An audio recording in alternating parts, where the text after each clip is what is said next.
On this episode of the Layover Live, Aaron Nissen and Evan Trevers stop by to talk 2021.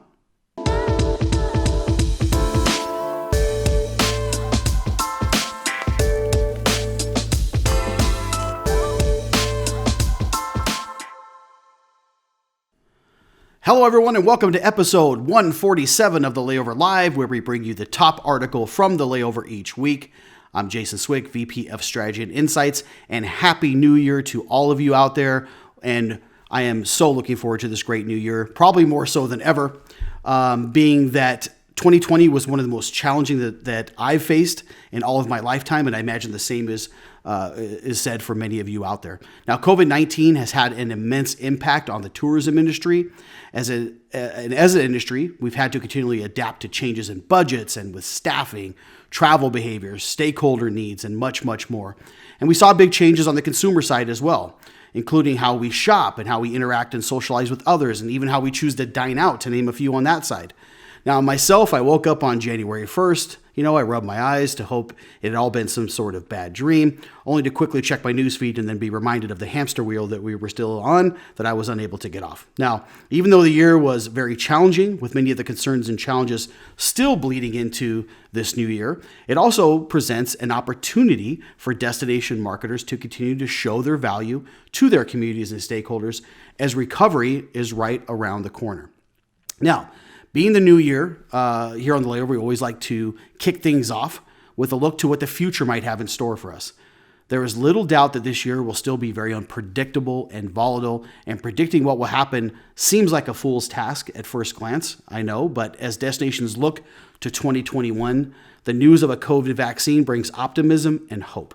And I've brought in our Director of Digital Strategy, Mr. Aaron Nissen, to try and help make heads and tails of what 2021 and a recovery might look like. So Aaron, welcome to the show. Thanks for having me. Yeah, happy to have you here.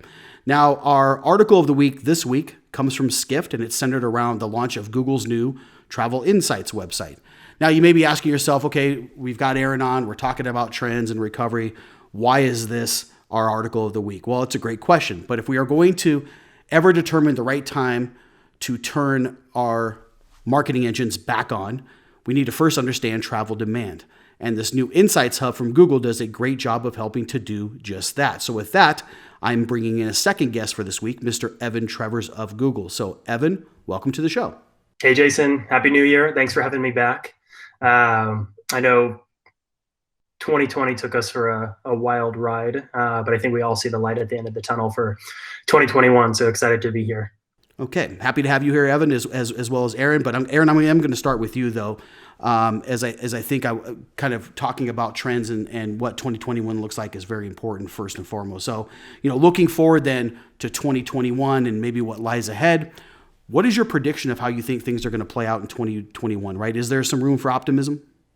Oh, aggressive start to the year, Jason. Yeah. Let me get my magic ball out here. Yeah, please do. I wish it was that easy. Yes, there's plenty of room for optimism in terms of what's happening with the vaccine rollout. We're also seeing a lot of pent-up demand for travel as the pandemic wears on to coming up on a year. There's a lot of research, from destination analysts, our partners there who are, constantly, surveying travelers in terms of their sentiment toward travel, et cetera. And so all signs are pointing to a good travel year towards the end of the year. Now that is still a little bit murky. The vaccine rollout is, one of the big contingencies here. There's a lot of optimism that as the vaccine rolls out, people are more comfortable with traveling. Unfortunately, the rollout's been a little bit shaky, it looks like, in North America, and a little bit slower than expected. So that's something to still watch for, but all signs are looking for a good summer travel.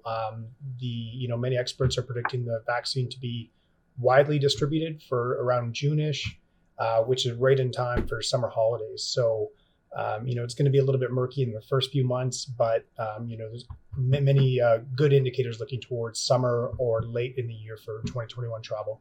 Yeah, good points there, Aaron. And again, all the data that we're looking at, and I agree with you, it's going to be this tale of kind of two halves, right? This first part of the year is going to look very similar to how things looked in 2020 as we get over this last hurdle. but there is some optimism on the horizon. So really then, second thing I want to ask you then is, so based on all of that and all that information that you shared there, how can destinations then start to prepare, or what should they be preparing for? Yeah. So unfortunately, the first half of the year is probably going to get worse before it gets better. All the data that we're seeing and it's available on our Insights Hub from TSA and the CDC in terms of COVID cases increases throughout the states. We're seeing basically a growth of travel happening over the holidays. So Thanksgiving and more recently the numbers around the Christmas holiday saw a spike in air travel. Unfortunately, that kind of occurred as the pandemic is, scaling, growing quite rapidly and infections are spreading. So it's a little bit too premature for the vaccine to be, mitigating some of this. So this first quarter of the year is going to be probably a lot lower than we've seen throughout the last year. If you look at California, they've got a lot of new restrictions, and other states and jurisdictions are following suit. So it's looking for a really rocky start. But as we mentioned, there's a lot of positivity in the later half of the year. So for destinations, unfortunately, this really means kind of retreating a little bit and stepping back to just take stock of what they can be doing from a content perspective. And one of the big things is just ensuring that your local restrictions and restaurant information of which are open, which aren't, just all that localized data and information, to assist travelers that are coming into the community. It would be not an ideal situation if somebody does, take a trip to, a local community and things are shut down. So I think from a destination perspective, there's still a lot of content, updates, on bylaw restrictions, restaurants. We need to be very transparent with about all of that. And then I think from a marketing perspective, drive market is going to be, there's still going to be some drive traffic. People still want a weekend getaway, short trips. And that'll probably be the trend that continues in the first quarter, albeit it might be a little bit lower than we've seen throughout the year. But I think it's also a good time here to step back and look at what can we measure and what can we be changing about our marketing programs, from having better KPIs that are more reflective of the visitor economy of your destination, to just making sure all your programs are running efficiently, email marketing, et cetera, like that. It's really just time to reflect and optimize those programs and start to plan for a summer return of travel, which means campaigns should be launching probably March, April. But again, that's dependent on the vaccine rollout. And so that's something just to keep watch on as the year unfolds. So, it's almost like a little bit of a tactical retreat, just improve your house, make sure you're measuring the right things, refine your programs, question yourself, what marketing things can we drop to be more efficient with budgets going into the new year, and then still keeping the lights on with localized content, COVID, bylaws, things like that can impact local travel. And then start preparing for campaigns to launch in, March, April with that estimated summer timeline. Okay, that's a pretty effective crystal ball there. That's much better than mine. But I do want to make note that those are really, really good points to make. I agree with you in the fact that Q1 will be much lower in terms of travel. There'll be some drive market travel and still things like that. But I agree with you. As we go through this first quarter, things are probably going to be a little slower than they have been in the past. To your point, I think you make a couple points, is that, hey, this is a good time to do some spring cleaning and some good time to prepare so that when the time comes to run, we're prepared to do so. That's in looking at what KPIs you're using to measure success. Are we measuring the right things in this changing environment and what's happening moving forward? I think that's a good way to do that. And then prepare right now so when the time comes to flip the switch back on, we're ready to go.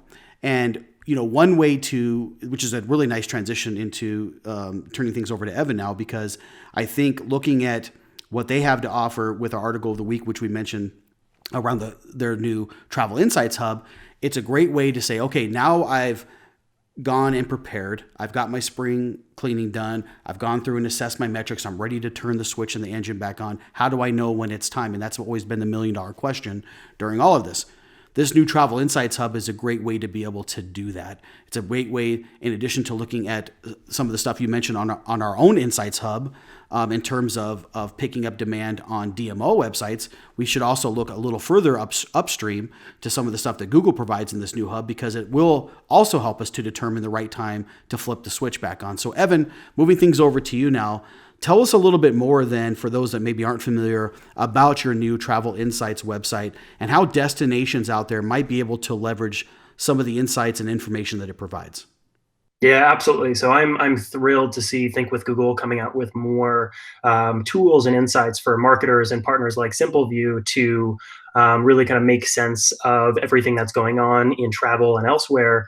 And then, as you mentioned, like the travel hub. So these are tools and dashboards updated close to real time, updated daily, but specifically for travel to really understand, everything that's going on, understand the demand looking back, but also helping us look forward. And that's what I know we all are really wanting to do, is understand what the future holds. And, there's no dashboard from Google that's going to be able to serve as that crystal ball. But I think the data does tell a good story, and the trends start to make sense. And, mixing that with our own experience in campaign performance, I think is our best foot forward. So quickly, I wanted to introduce what's publicly available today, which is, again, it's the Travel Insights with Google, and that's on thinkwithgoogle.com.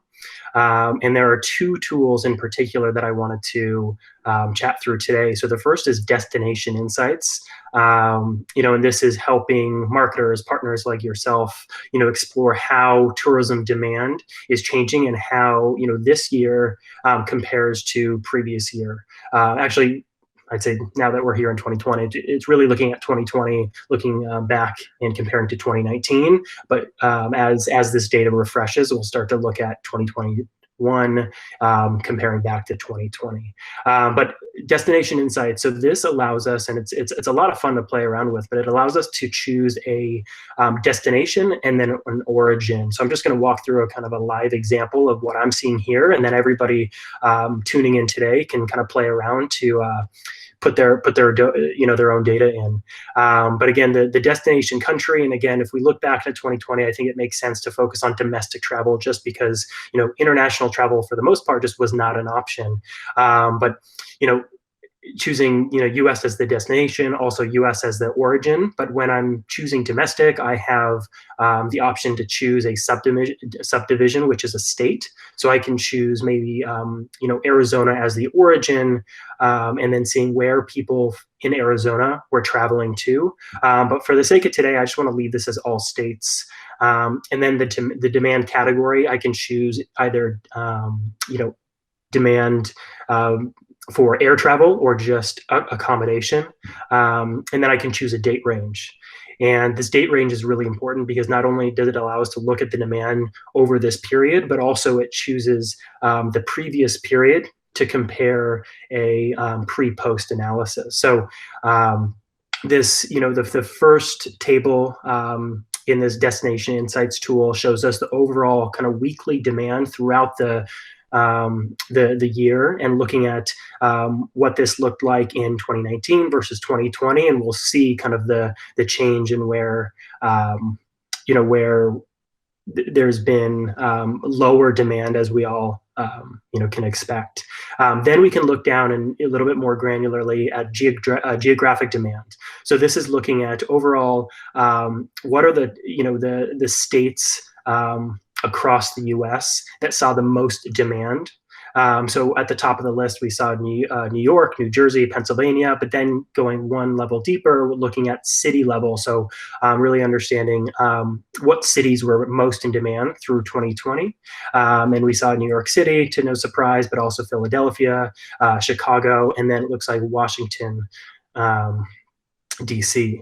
And then, going to the last table here is then looking at kind of that period over period. So I chose my date range here in this example for the full year of 2020 because I want to look at 2020 compared to 2019. I think that's what we all want to see, to kind of validate the results that we saw, but also to kind of make sense of how much room there is for growth moving into 2021. So while there are a lot of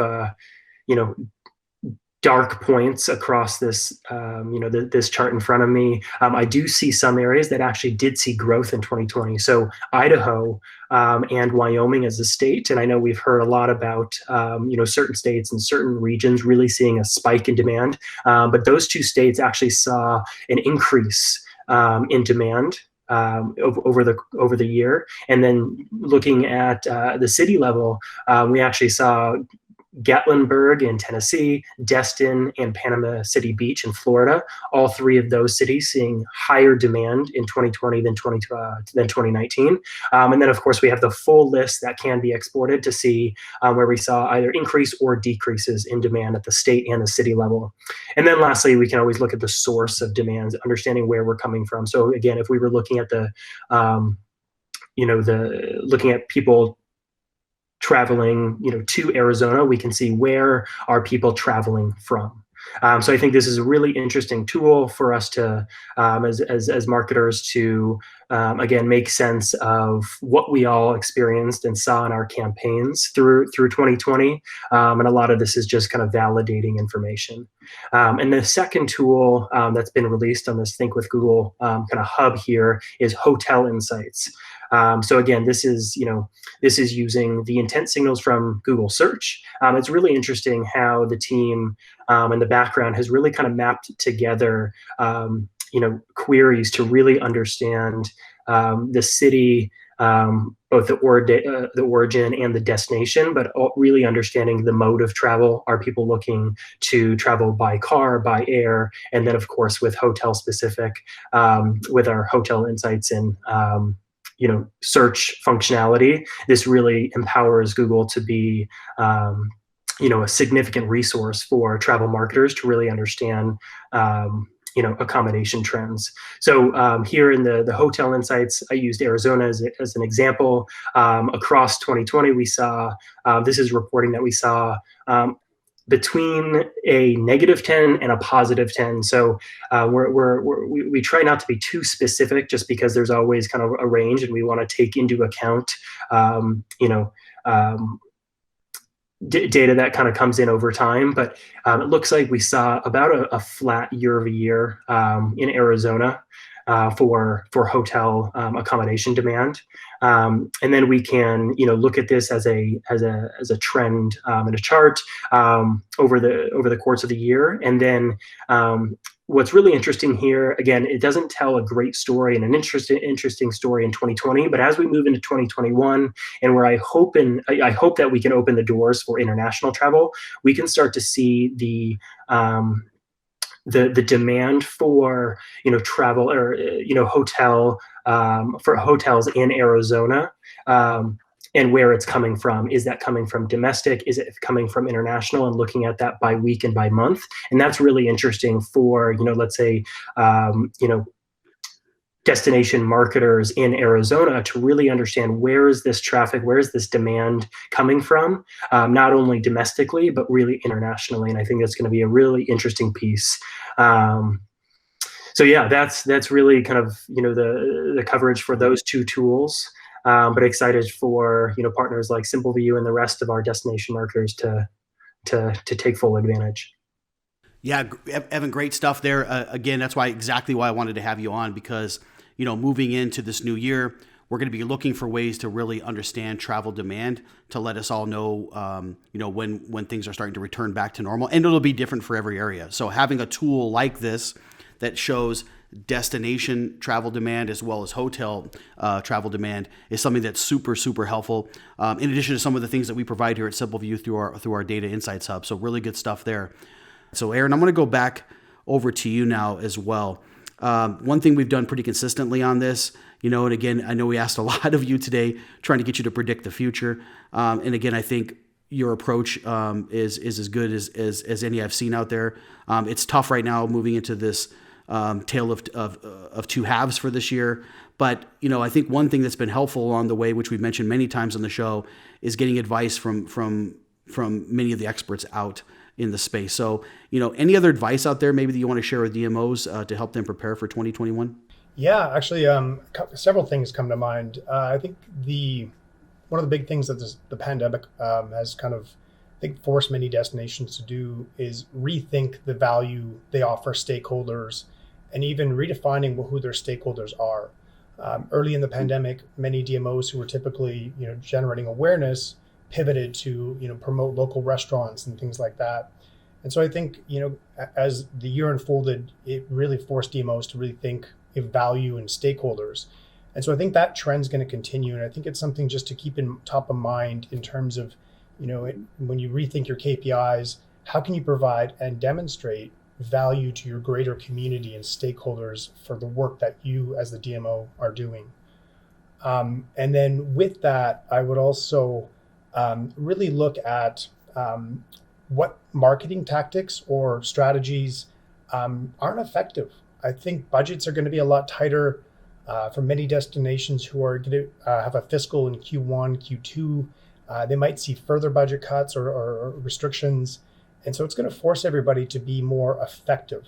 And unfortunately, this means, looking at the sacred cows of what activities have we just always done that maybe aren't that effective, or we can't measure or define success very clearly. And those are things that should be, considered to drop in favor of things that are measurable and prove results. And so I think that's going to be the big thing many destinations have to kind of come to grips with, of essentially what works versus what, have we always done just because we've always done it that way. Okay, Evan, same question for you then. Any advice you want to leave destination marketers with out there before you go? Yeah, sure. So I'd say for destination marketers, it's really just keeping close tabs on the insights that, tools like this, as well as, the insights and the audience insights that are available in the Google Ads Dash, as well as, insights from partners like Simple View that have to offer really leveraging all of this information to kind of make sense of, campaign performance that we've seen in the past, as well as the campaign performance that we'll continue to see. I think, we've seen dramatic changes in the travel category in 2020. And I think we're going to continue to see these changes into 2021.